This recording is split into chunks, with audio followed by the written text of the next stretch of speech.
How's everybody doing? Well, I've covered 70s proto-stoner. I've made 20 videos, at least 25 videos about the 70s bands. So I thought I would move on to another decade that's very close to my heart. Probably my all-time favorite decade of music. Although the 70s is close, it's kind of a tie, but the 90s. The 90s. That's my era. I was born in the 90s. And 90s music has always been my thing. From grunge and alt metal all the way through stoner rock and doom and southern sludge. All that kind of stuff that came out with great stuff. You know, there was lots of great genres of music in the 90s for rock and metal. Well, stoner rock, I was about to make a video of my favorite stoner rock albums of the 90s, but that's a little broad for one video, so I thought I would break it up. And I started to notice as I was pulling out my collection, I was starting to notice how many of the albums that I was going to feature were from the year 1999. I'd never really noticed just how great 1999 is. That year was loaded with stoner rock.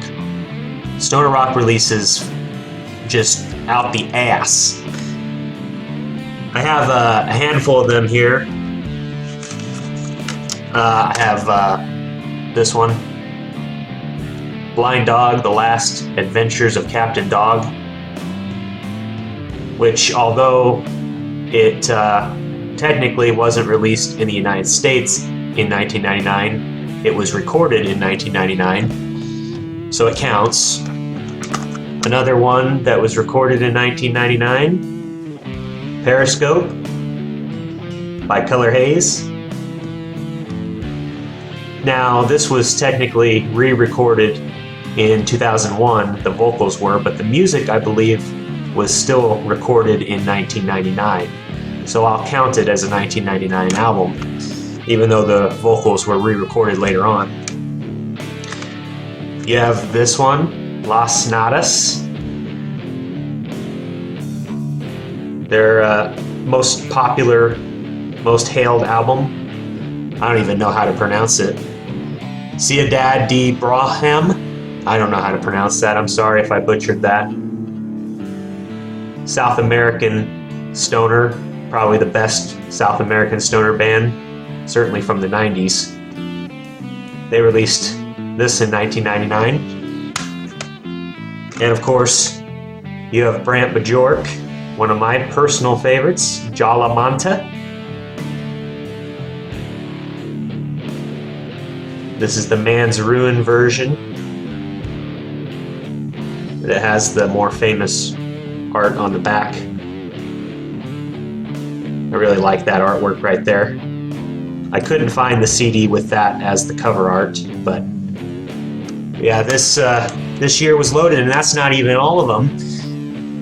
I also have Coping with the Urban Coyote by Unita on CD, which was also released in 1999. I just forgot to pull it out. We've got Nebula to the Center, which was released in 1999. Flames for All by Fatso Jetson. We have Godzilla's Eaten Dust by Fu Manchu. Bongzilla's debut Stash was released in 1999. There was Karma de Burns' album, Wild Wonderful Purgatory. And a couple that I don't actually have the CDs for, but are two of my favorites as well. Two of my favorite stoner albums were also released in 1999. Jug Full of Sun by Spiritcarven. That's probably one of my top 5 stoner rock albums of the 90s. Very good. Probably my favorite thing that Scott Wino was ever involved in, and he's done a lot of music, so that release is off the charts. I technically have the Last Embrace CD from Spiritcarven, which has most of the songs from that album on it, but I could never find the actual Jug Full of Sun CD. But I have it downloaded, and I have most of the songs on that that compilation album, which is much easier to find on CD. And of course, one that I've always wanted on CD but haven't gotten my hands on yet is the Atomic Bitchwax's self-titled debut album, which was also released in 1999. So, and there's probably more. There's probably a lot more. Those are just some of the most popular, famous ones. I just thought I would give a shout out to 1999. What a great year for stoner rock music. I mean, the 2000s was also really good throughout stoner rock, and that was actually the stuff that I first started uploading to the channel. When I first started the channel around 2013, 2014, it was mostly 2000s stoner rock that was going up. And so that momentum of the late 90s continued into the 2000s. And when I first started the channel as well, that 2010 to 2015 period was pretty lit for stoner rock as well. So stoner rock had a pretty good run. Most of these bands are on of the desert and heavy psych, category, which makes sense because of Caius and Fu Manchu and bands like that were really big in the early 90s. Makes sense that a lot of these late 90s albums were in that vein. Clearly, a lot of these bands were probably big fans of Caius. Well, I'm just gonna go over a few of these releases, maybe, 10 of them in this video. I'll just do a little slideshow of pictures and talk a little bit about the albums and the bands, give a little history of them, and hopefully introduce some people to some releases that they might not have heard. These are all pretty, well known in the underground. For all you wise stoner rock fans, you might not hear anything new in this video, but there may be one or two that you don't know. So one of my shout out videos to 90s stoner rock. There will be more videos dedicated to 90s stoner rock releases, but wanted to give a special shout out because of how many I have in my collection and just the sheer quality of this year, 1999. So I was 6 years old in 1999, and wow, what a year. So let's talk about some of these releases, and thanks for watching. Doom on, guys. Let's start out this presentation about the 1999 stoner rock albums. One of the best years of particularly desert and heavy psych influenced stoner rock. That's really what was prevalent in 1999. I'm going to start off with probably my favorite of the year, although there's some close contenders. Brant Bjork's debut album, Jalamanta. Of course, this was his debut solo album after leaving Caius, and of course he would go on to do many solo albums after this. A very prolific musician, being in other bands like Fu Manchu, while also having his own band, several different versions of his own band. This was just under his own name, and this was released in 1999 in October. It was recorded in February 1999 at the famous Rancho de la Luna studio in Joshua Tree, California, which was known for the historical desert sessions with Josh Homme, and famous studio where the desert sessions were recorded. A very magical studio where many great desert rock albums were recorded, and of course you can really feel that atmosphere on this album. This album oozes cool. It's one of the coolest, if you were to take the word cool and put it in music form. Other than like Herbie Hancock, I haven't heard anything this cool. In stoner rock, certainly, I don't think there's anything cooler than Jalamanta. Jalamanta has this chill, just this relaxing vibe, hypnotic vibe to it. Of course, Brant, he's a very laid-back dude, and of course that comes through on this solo album. But it's not all really soft music. It's got some stoner rockers on it, some heavier rockers on it as well, but it always has that nice, mellow, laid-back vibe undertowing the entire thing. There's some amazing songs really all the way through the album. The It's almost an hour long. It's got 12 tracks, kicks off with an intro and then goes into Automatic Fantastic, one of the best songs on the album. Really nice grooving riff in that one that gets caught in your head. There's many ace riffs in this album. Of course, it also has some classic tracks, very popular tracks in the stoner scene, like Too Many Chiefs, Not Enough Indians. I really do love that song. Sun Brother is a great instrumental track. There's a lot of instrumentals on this album. Toot is a really good song. Defender of the Oleander, probably the best song on the album. Probably my favorite Brant Bjork song that he ever put out. That song is 8 minutes long, very hypnotic. As is most of the songs on the album, it really builds and repeats and becomes trance-like. The bass lines on this album are absolutely fantastic, and of course the guitar playing. Brant does everything. He does the entire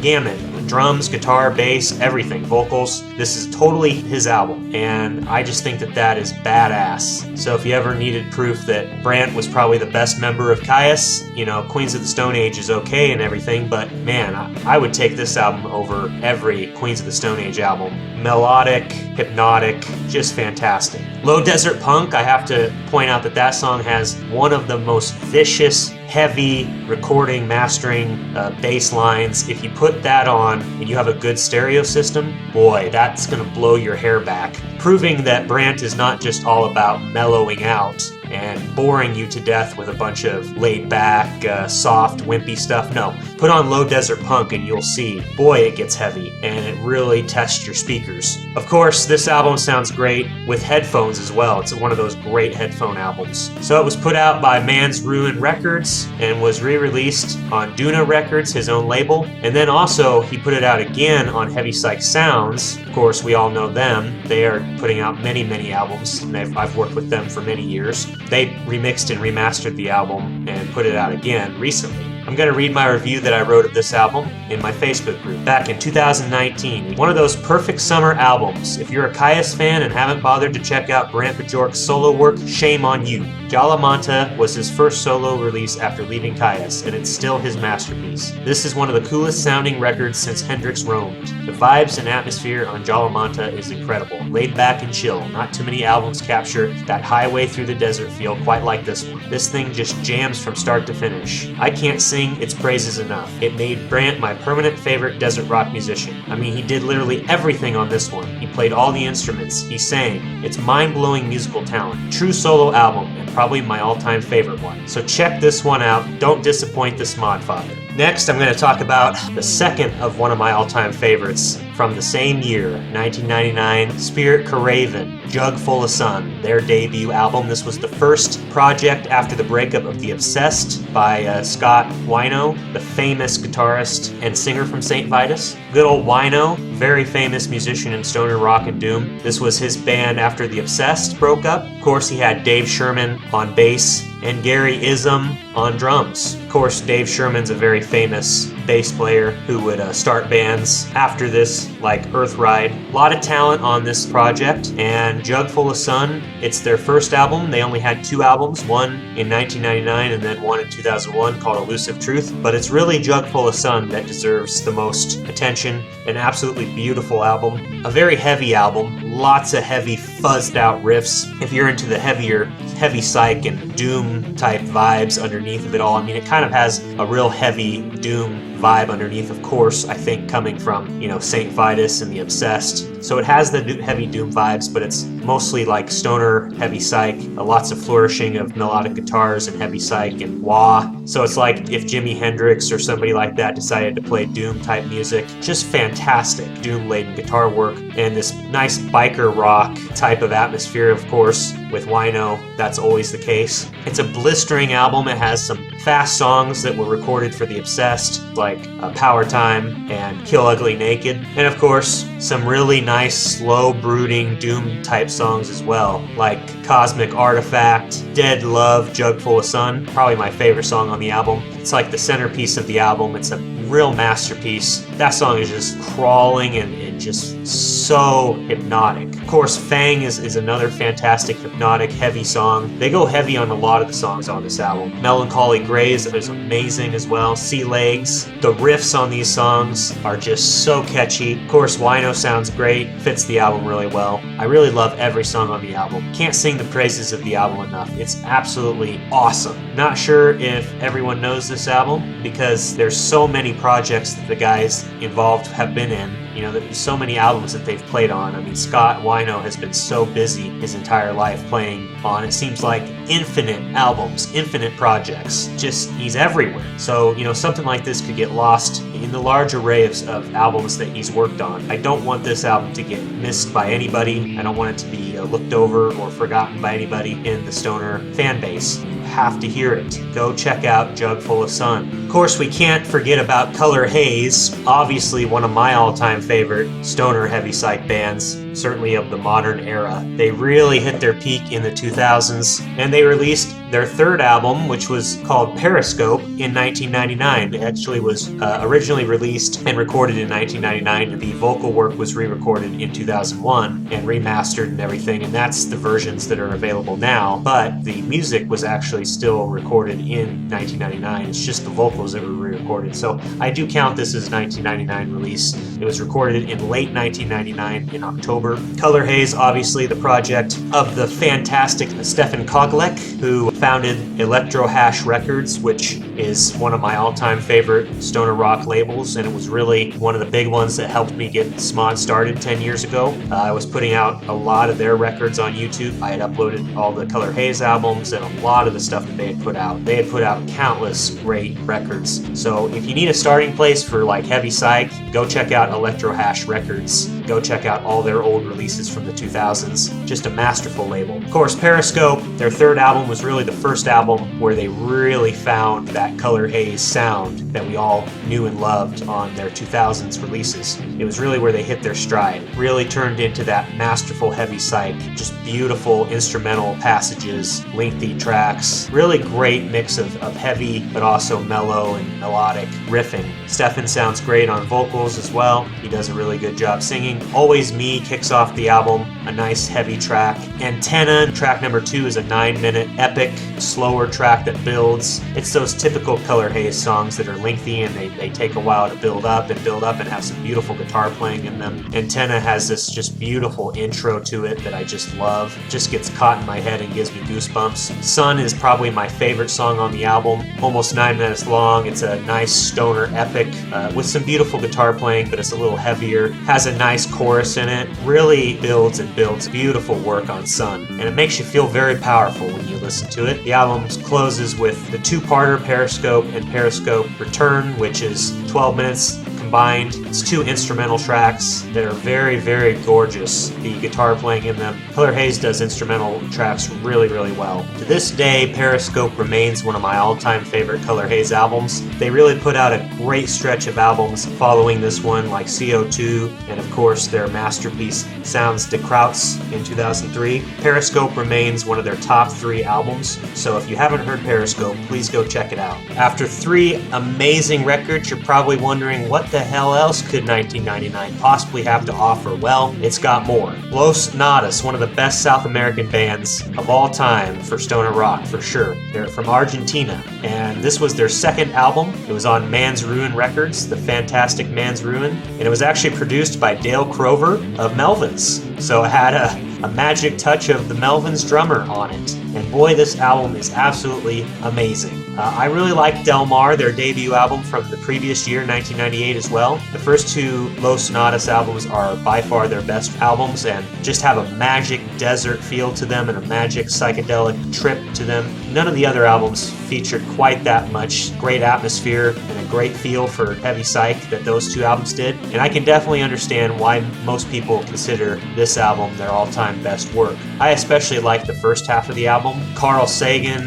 One, kicks off the album. Really great song. Of course, Meteor 2028, track number 2, one of the best songs on the album. This whole album just has this really intense feel to it. It just has this really, really high energy trip that you're on. Every song blends into the other perfectly. I mean, it's one of those that flows perfectly from song to song and has a lot of great intensity to it. All the way through track 9 is pretty much perfection. The last 5 or 6 tracks are not quite as good, but they're still pretty damn good. I mean, it's got 14 songs and it's like an hour long. So it's really a masterpiece of heavy stoner rock, desert rock. It's a gorgeous album. You get the energy and you get the beauty of the heavy psych, but a very intense trip, a very high energy trip. Paradise is really good. You've got Alo Hawaii, which is an amazing song, probably one of the best on the album. And I really love La Ciudad de Brahman, the kind of self-titled album track. Straight up banger after banger after banger.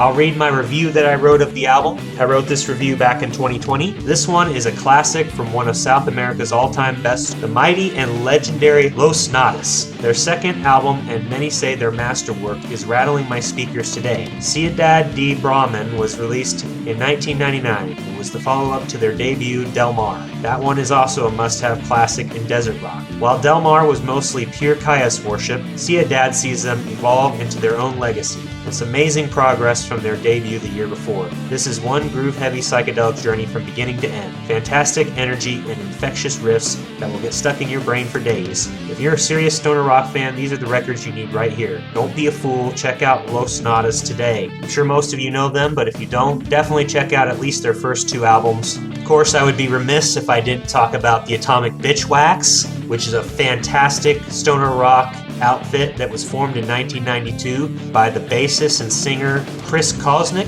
and guitarist Ed Mundell. Of course, Ed Mundell, the famous guitarist from Monster Magnet, one of the great stoner rock guitarists of all time. And of course, with him playing guitar, you know that they're going to put out a banger, and they of course did, especially on their debut album, self-titled in 1999, of course. The self-titled debut album, I've always really loved this album. The self-titled album is, of course, their all-time best album. It's got some absolute bangers on it, like Birth to the Earth. I remember hearing that song and it was just caught in my head and I just couldn't get it out. And there's some other ones in there that get caught in your head. You've got Hope You Die, which is a very cynical song with some infectious, blazing guitar riffs and just this attitude. Of course, a song like that, it's got this real cynical FU attitude. Hope You Die is so intense, and one of the best songs on the album, of course. Kiss the Sun, which was a cover of the Core song, is a really great, a very, very famous riff. You'll know it when you hear it, and you won't be able to get it out of your head. Kiss the Sun was one that I heard, and as soon as I heard that one, I was like, I gotta check out the rest of this album. Getting Old, one of the best songs on the album as well. Very heavy, kind of a slower song, a doomier song. They've got Shit Kicker, a fast-paced song, 3.5 minutes with a hilarious intro that you have to hear. A guy talking about getting high. Oh man, you gotta laugh your ass off when you hear that.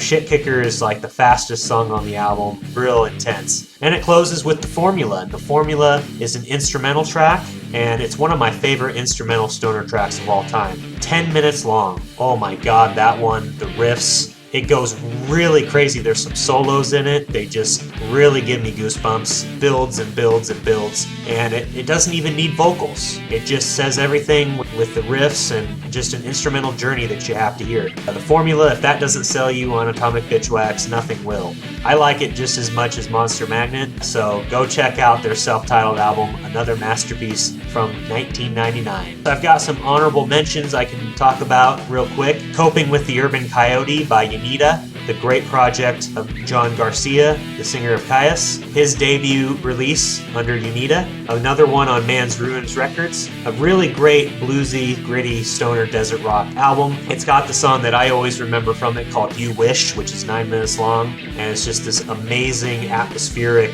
mellow, trippy song. I mean, it's got a lot of fast-paced songs on it, like Thorn and Black Woman as well. But You Wish really slows it down and really broods, and it's a beautiful song. So if you check out one song from Unita, check out You Wish. And of course, you've also got Acid King, who released Busse Woods in 1999. Acid King is a very famous stoner doom band. I remember hearing that on, again, Man's Ruin Records. Man's Ruin was just absolutely slaying it back in 1999. Man, they put out a ton of these great albums. This was obviously a stoner doom album, much doomier than the other albums I've talked about. Great Lori S. on vocals, great guitar player as well. One of my favorite females in stoner doom, the Boris guitarist being probably my favorite, but Lori is really, really great. I remember hearing Electric Machine and just absolutely being floored. Acid King was one I was listening to in my late teens, one of the first ones before I started SMOD. I remember uploading both Busse Woods to the channel as well as Acid King 3, their next album.